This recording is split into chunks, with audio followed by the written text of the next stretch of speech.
Waalaikumsalam warahmatullahi wabarakatuh. Alhamdulillah. Wassalatu wassalamu ala Rasulillah. La haula wala quwwata illa billah. Selamat sore teman-teman mahasiswa. Sore, Pak. Gimana kabarnya hari ini? Alhamdulillah baik. Baik semua ya. Oke. Ada yang tidak masuk teman-temannya? Ada semua. Ada semua, Pak. Ada ya? Iya. Oke, sebelum kita mulai perkuliahan, alangkah baiknya kita terlebih dahulu berdoa dengan harapan apa yang kita pelajari hari ini bisa bermanfaat untuk kita di kemudian hari nanti. Amin amin. Al-Fatihah.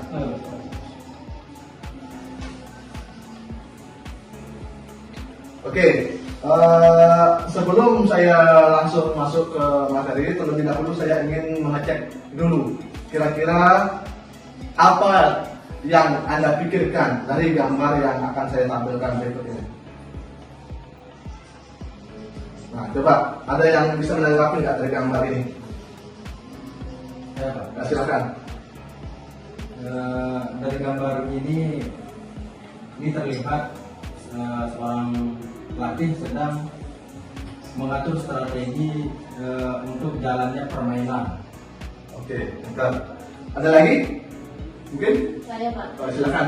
Saya sebenarnya sependapat dengan teman saya. Jadi di sana ada seorang pelatih yang terlihat untuk mengatur permainan, menjalankan strategi untuk jalannya suatu organisasi mereka. Oke. Nah, jadi dari gambar tersebut kita dapat menyimpulkan bahwa kita akan mempelajari manajemen strategi atau apa definisinya.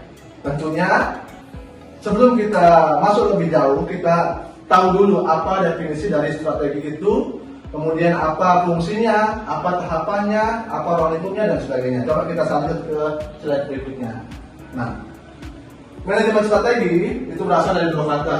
Ya, ada manajemen dan strategi. Manajemen secara sederhana dapat diartikan sebagai serangkaian proses terdiri dari POAS.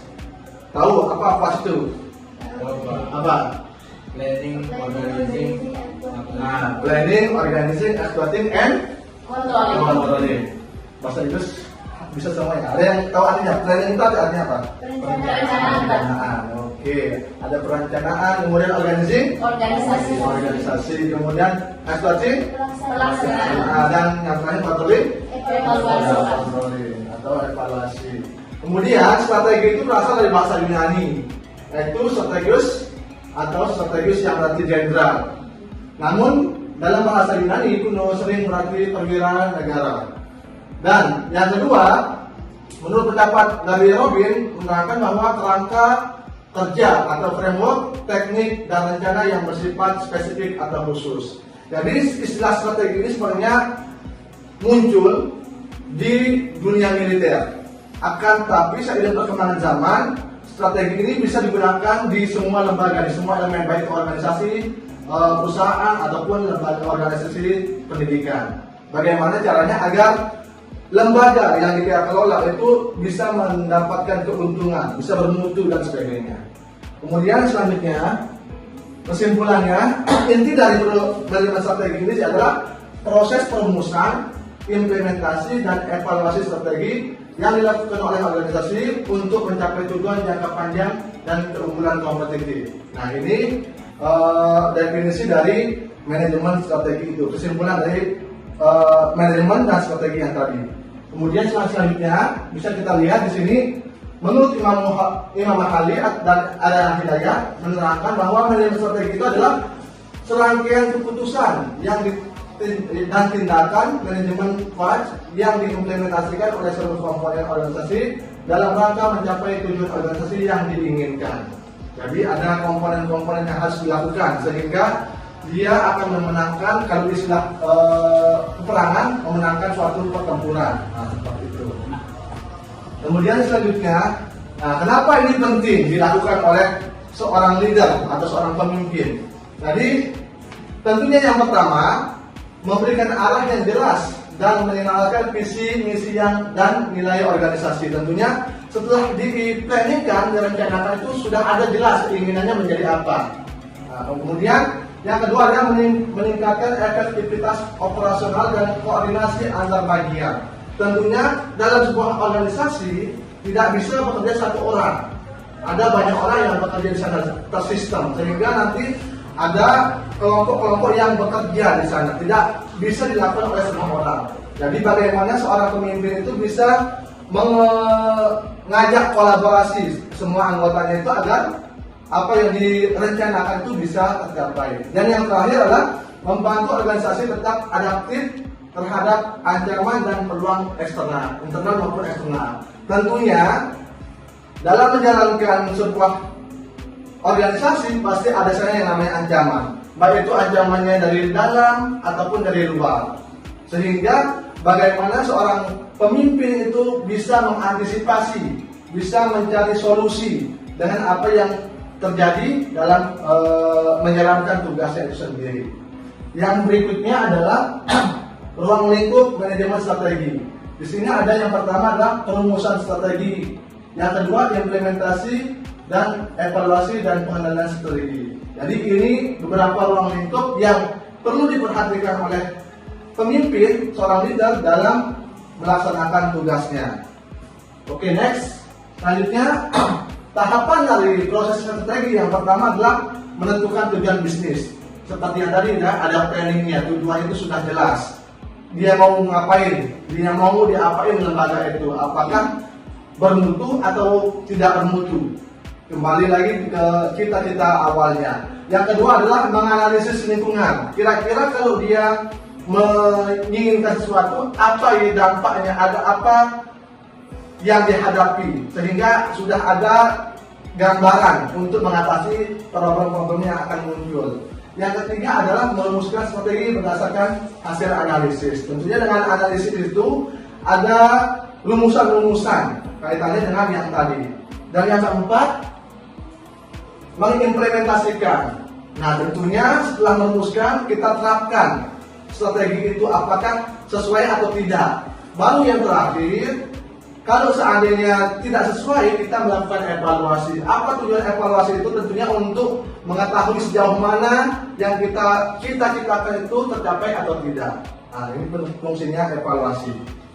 Oke, selanjutnya kita akan masuk ke sesi tanya jawab atau diskusi. Sekarang saya akan membentuk kelompok yang kemudian nanti saya tayangkan sebuah video, kemudian nanti dirumuskan apa tanggapan dari video yang akan kita saksikan bersama-sama berikut ini. Pernahkah Anda bertanya, mengapa ada lembaga pendidikan yang berkembang pesat sementara yang lain mengalami penurunan jumlah peserta didik? Apakah yang membedakan keduanya? Pada video ini kita akan mempelajari konsep dasar manajemen strategik beserta penerapannya dalam lembaga pendidikan. Di era persaingan yang semakin ketat, setiap lembaga pendidikan menghadapi tantangan yang kompleks, mulai dari persaingan antar sekolah, perkembangan teknologi, hingga perubahan kebutuhan masyarakat. Manajemen strategi merupakan proses perencanaan, pelaksanaan, pengendalian, dan evaluasi yang dilakukan organisasi untuk mencapai tujuan jangka panjang secara efektif. Manajemen strategik memiliki 5 unsur utama. Pertama, visi, kedua, misi, ketiga, tujuan, keempat, strategi, dan kelima, evaluasi. Kelima unsur ini saling berkaitan dan membentuk satu manajemen yang utuh untuk meningkatkan kinerja organisasi secara berkelanjutan. Sebelum organisasi menentukan strategi, organisasi perlu melakukan analisis SWOT. SWOT terdiri dari strengths, weaknesses, opportunity, dan threats. Adapun proses manajemen strategi dimulai dari analisis lingkungan. Selanjutnya, organisasi melakukan formulasi strategi. Setelah itu, strategi diimplementasikan, kemudian tahap terakhir adalah evaluasi strategi. Sebagai contoh, sebuah madrasah mengalami penurunan jumlah peserta didik. Setelah dilakukan analisis, ditemukan bahwa promosi sekolah belum optimal. Oleh karena itu, madrasah menerapkan promosi digital dan meningkatkan kualitas program unggulan. Hasilnya, jumlah pendaftar meningkat secara signifikan Dari pembahasan ini dapat disimpulkan bahwa manajemen strategik merupakan proses penting dalam mencapai tujuan organisasi. Unsur utama yang perlu diperhatikan meliputi visi, misi, tujuan, strategi, dan evaluasi. Melalui manajemen strategi, lembaga pendidikan dapat meningkatkan daya saing dan mutu layanan secara berkelanjutan. Oke, sekarang kita akan membentuk kelompok, 2 kelompok di sini ya. Tugasnya yaitu apa hasil dari nonton videonya tadi, apa yang didapatkan dari videonya tersebut. Nah, saya kasih waktu 1 menit untuk mendiskusikan kira-kira apa anggapan atau apa yang disimpulkan dari nonton video tersebut. Oke, silakan, saya kasih waktu 1 menit.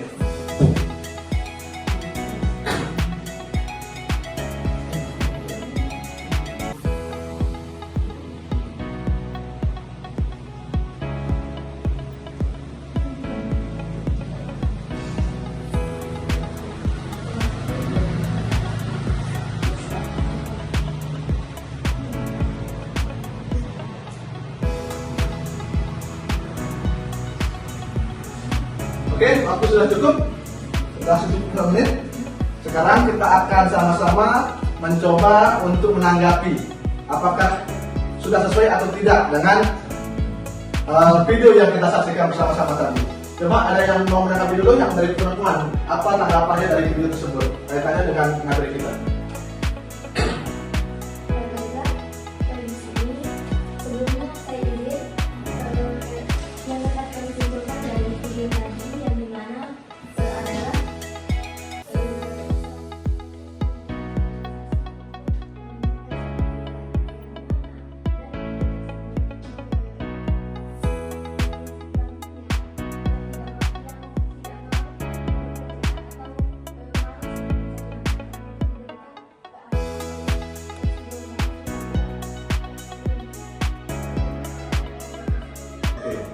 Coba, ada lagi yang mewakili, mungkin bisa menanggapi dari video yang tadi? Silakan orang perwakilan. Kalau menurut saya Pak, yang saya dapat dari teman-teman berkelompok tadi, yang saya dapat daripada video itu adalah dimana itu ada kandang babi sama domba kan. Nah, jadi pasti ada pemiliknya. Makanya di sini manajemen kita, tempat kita pada hari ini adalah manajemen strategi. Itu sangat dibutuhkan, sangat dibutuhkan. Artinya kalau memang tidak dijalankan dengan benar strateginya, maka imbalannya kepada hewan-hewan tersebut. Mungkin itu saja Pak. Oke, luar biasa sekali. Oke, terima kasih atas tanggapannya pada materi pada hari ini. Sebelum kita akhiri, tentunya saya ingin menyimpulkan atau kita beri kesimpulan dari materi yang kita sudah pelajari hari ini. Yang pertama tadi kaitannya dengan apa yang kita pelajari? Manajemen strategi. Oke, sebelum kita tutup materi kita atau perkuliahan kita pada sore hari ini, saya ingin mengecek kembali tentunya apa yang kita pelajari hari ini. Yang pertama mungkin apa kesimpulan materi kita pada hari ini? Silakan, ada yang bisa menanggapi? Ya, silakan. Jadi yang saya dapat kesimpulannya adalah manajemen strategik adalah serangkaian keputusan dan tindakan manajerial yang menetapkan arah jangka panjang suatu organisasi. Jadi ini melibatkan beberapa tahapan, diantaranya adalah planning, organizing, uploading, dan controlling. Oke. Nah, jadi apa yang disampaikan oleh temannya juga tadi itu merupakan materi kita pada hari ini. Dan sebelum kita akhiri, marilah kita sama-sama menutup materi perkuliahan kita pada hari ini dengan sama-sama mengabarkan alhamdulillah. Demikian dan terima kasih. Assalamualaikum warahmatullahi wabarakatuh. Waalaikumsalam warahmatullahi wabarakatuh.